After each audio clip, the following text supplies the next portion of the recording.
Okay, so before we get started, what I need you to do is grab your brush, because the chances are at the end of your last session, you forgot to clean your machine because you were so excited about what you'd done. So make sure you go around and give your machine a good clean, especially around the knife. Pop that away. Make sure that the necking machine is set to all the 4s up there on the tension. Your differential feed is set at 1 and that your stitch length is set at 3. Always do a sample stitch on some scrap. What I'm looking for is my fabric to be going straight ahead. If it's not going straight ahead, if it starts wavering off in one or the other direction, then you need to adjust your differential feed. If I adjust it ever so slightly, then I will work and I can see that the fabric, having increased the differential feed, is working in the direction it needs to. Okay, so let's open up what we've got here. Now, I think the first thing I'm going to do is attach the facing. So with the back, what I'll do is I'm going to clean up these edges first. So I'll just overlock them and then I will pin right sides together there, overlock the edge and then bring that back down. And I will need to use a sewing machine to stitch that down into place. So with the back facing, just grab the neckline like that. So we've got the neckline there. I'm going to place good sides together like that. Have the shoulders matched up. I'll pop a pin there. Pins are far away enough that they don't get in the way and I don't need to take them out when I'm stitching, but they're held into place. If I do that, that doesn't come undone.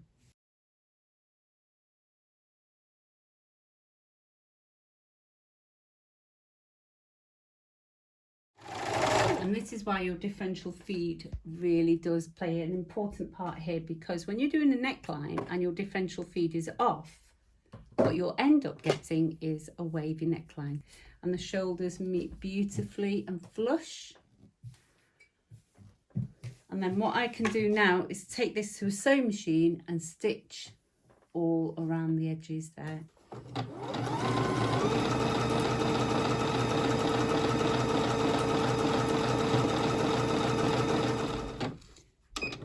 Triple stitch doesn't need a back stitch because it's already locking itself as you sew along. So just remove that from the machine and take the pins out, and there we go. We've got the back facing in. I'm pretty happy with that. So we've got a nice stitch on the back. Okay, so now I'm going to do the same with the front, good sides together like that. I'll overlock that edge, take it round and then stitch it down.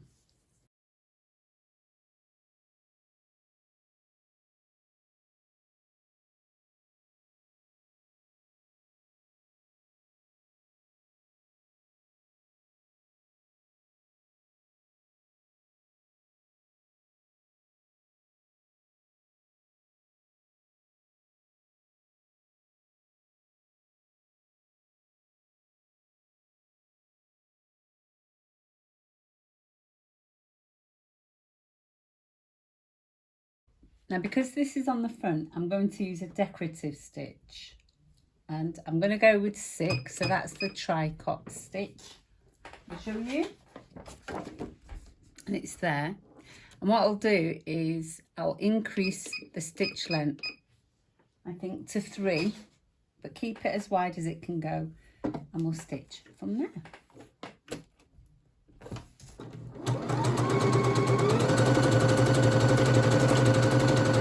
Done.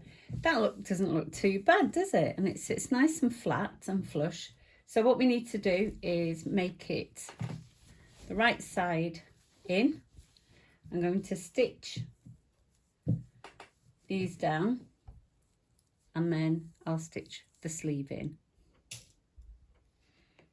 Okay, a few pins there, and we're going to stitch that down.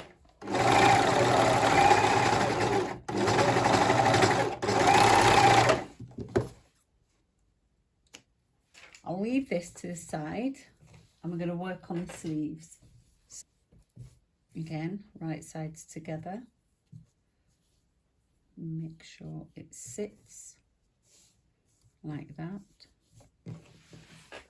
Sew that down.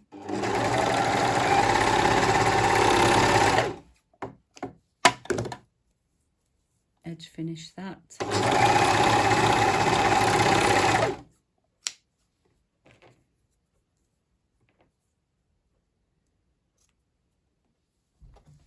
So we'll just do the zigzag again on these sleeves.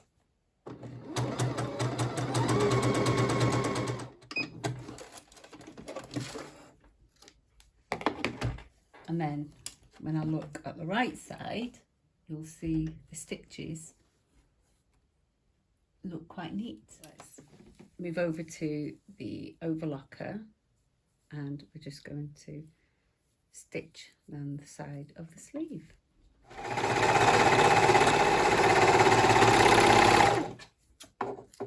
Right, so what I'm going to do now is I'm going to pull these sleeves the right side out.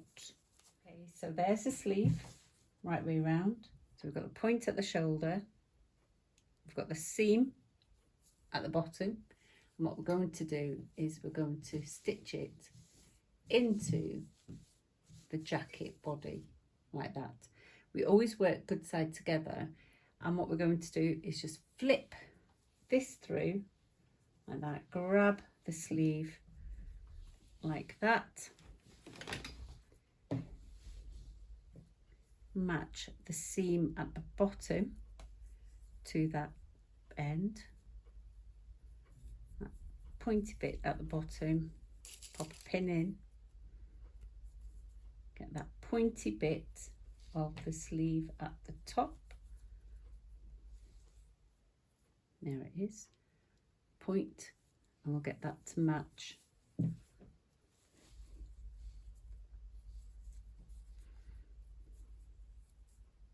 There it is, the shoulder there. There we go. Okay. And then what we're going to do, let's put on the other side. What we're going to do is stitch. Okay. And then we're just going to stitch all the way around the armhole in one loop. So we need to lift up the presser foot, make sure the needles are out, and start at any point that you want to, because it's one big loop. So I'm going to start at the bottom and I'm going to shimmy this in underneath the needles. And don't stretch any of the fabric, and then just sew in one continuous loop.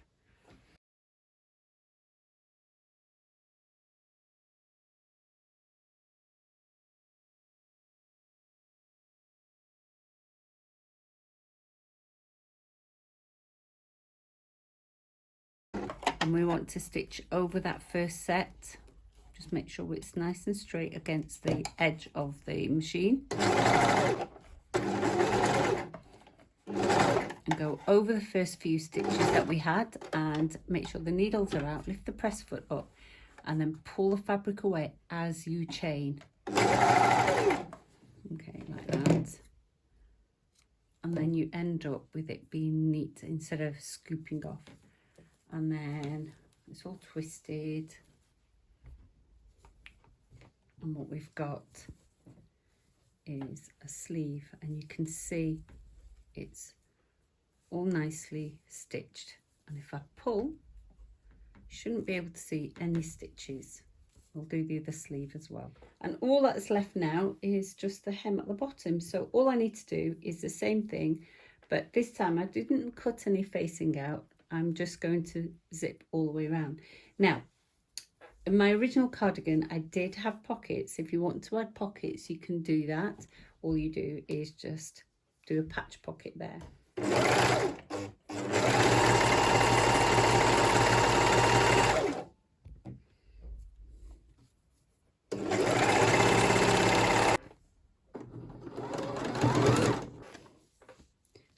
pockets should look nice and even. Let's get rid of that thread as well on the other end.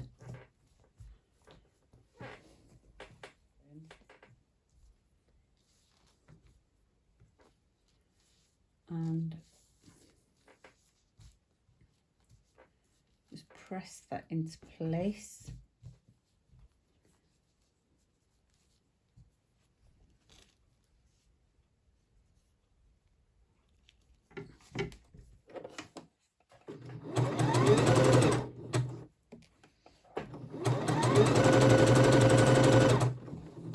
Just let the feed dogs feed through. And as we get to the end, don't forget to turn the corner in like that.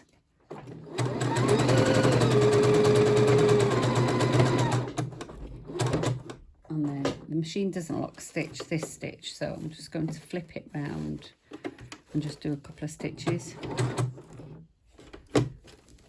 And again. Now hopefully if you chose a colour that goes well with your fabric, you won't see it. You might see it on mine because I've chosen white on grey and black. So there we go. What do you think? Really easy to do, not too bad. Really nice, easy project, and you'll be whipping them up in no time. So take some time, learn those skills, get those down, and you'll be whipping them up as quick as half an hour to an hour maximum. Copy that template onto paper. Once you've found the size that is right for you, copy that template, and then you'll have yourself a block. And what you can do from that block is make it shorter so that you've got a nice, short jacket. You can make it the front wider so you can have button down, or you could even just keep it the same and just add a zip, couldn't you? So make those adaptations yourself. If you do want to make some shape to it, have that side seam and just curve it in a little bit, and a cheeky little pocket inside those seams wouldn't go amiss, would they?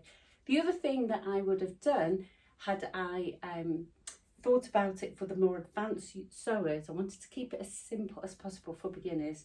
I would have attached the front facings to the back neck facing and then sewn them into the jacket once I'd sewn the shoulders. So it's a little bit more advanced, but we kept this as simple as possible. But otherwise, I really like keeping nice, thick, wide facings. It gives a more quality feel to your product, doesn't it? And it doesn't look like something you've picked up from the high street shops. Fast fashion, get rid of that. Let's do some more home sewing. So going on to that topic now, we want to keep these videos independent. I do a lot of reviews. Which machine should you buy and which machine should we bin? What I would like you to do is like and subscribe. Please comment below. The more you support this channel, the more independent I can stay, and the more we can tell industry what we want rather than dictate what we should be buying off them. So share the video, like, subscribe and comment, and I'll see you soon.